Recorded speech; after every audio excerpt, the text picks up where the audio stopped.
Hello. അപ്പോൾ കുട്ടികൾക്കും വലിയവർക്കൊക്കെ lunch ബോക്സിൽ കൊടുക്കാൻ പറ്റിയ ഒരു ഐറ്റമാണ് കേട്ടോ. അപ്പോൾ അതിനായിട്ട് ഞാൻ ഒരു കല്ല് എടുത്ത് വെച്ചിട്ടുണ്ട്. നമുക്ക് അതിലേക്ക് ഒരു 5-8 വെളുത്തുള്ളിയാണ് കേട്ടോ. അതൊക്കെ നമുക്ക് ക്വാണ്ടിറ്റി കൂട്ടിയും കുറച്ചൊക്കെ എടുക്കാം കേട്ടോ. അപ്പോൾ ഞാൻ 5-8 വെളുത്തുള്ളി എടുത്തിട്ടുണ്ട്. നല്ലോണം ഒന്ന് അതിലിട്ടിട്ടൊന്ന് ചതച്ചെടുക്കണം. നമുക്ക് അതിലേക്ക് ഒരു ടേബിൾ സ്പൂൺ മുളക് പൊടിയാണ് കേട്ടോ. അത് എരിവിനനുസരിച്ചിട്ട് നിങ്ങൾക്ക് കൂട്ടിയും കുറച്ചൊക്കെ എടുക്കാം. പിന്നെ ആവശ്യത്തിന് ഉപ്പും കൂടി ചേർത്തിട്ട് നല്ലോണം ഒന്ന് വീണ്ടും ഇങ്ങനെ ചതച്ചെടുക്കാം കേട്ടോ. ഒരു ടേബിൾ സ്പൂൺ വെള്ളം കൂടി ചേർത്തിട്ടാണ് ഞാൻ പിന്നെ ചതച്ചെടുത്തിട്ടുള്ളത്. നമുക്കിത് വേറെ ഭാഗത്തേക്ക് മാറ്റി കൊടുക്കാം.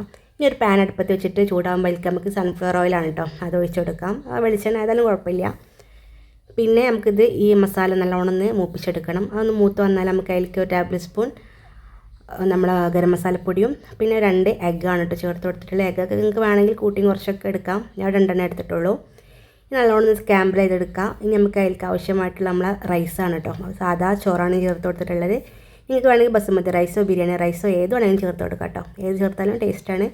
നല്ലോണം ഇളക്കി മിക്സ് ചെയ്തെടുക്കുക. കുറച്ച് മല്ലിയില കൂടി ചേർത്തിട്ട് നമുക്കിനി സെർവ് ചെയ്യാം കേട്ടോ. അപ്പോൾ ലഞ്ച് ബോക്സിലോ അല്ലാത്ത ലഞ്ച് ടൈമിലൊക്കെ കഴിക്കാൻ പറ്റിയ റെസിപ്പിയാണ്. വളരെ എളുപ്പം ഉണ്ടാക്കാനും പിന്നെ കറികളൊന്നും ആവശ്യമില്ല. അപ്പോൾ എല്ലാവരും ഉണ്ടാക്കി നോക്കിയിട്ട് ഫീഡ്ബാക്ക് അറിയിക്കാൻ നല്ല ടേസ്റ്റുമാണ്. അപ്പോൾ അത്രയൊക്കെ ഉള്ളൂ. നെക്സ്റ്റ് വീഡിയോയിൽ കാണാം. Okay, by.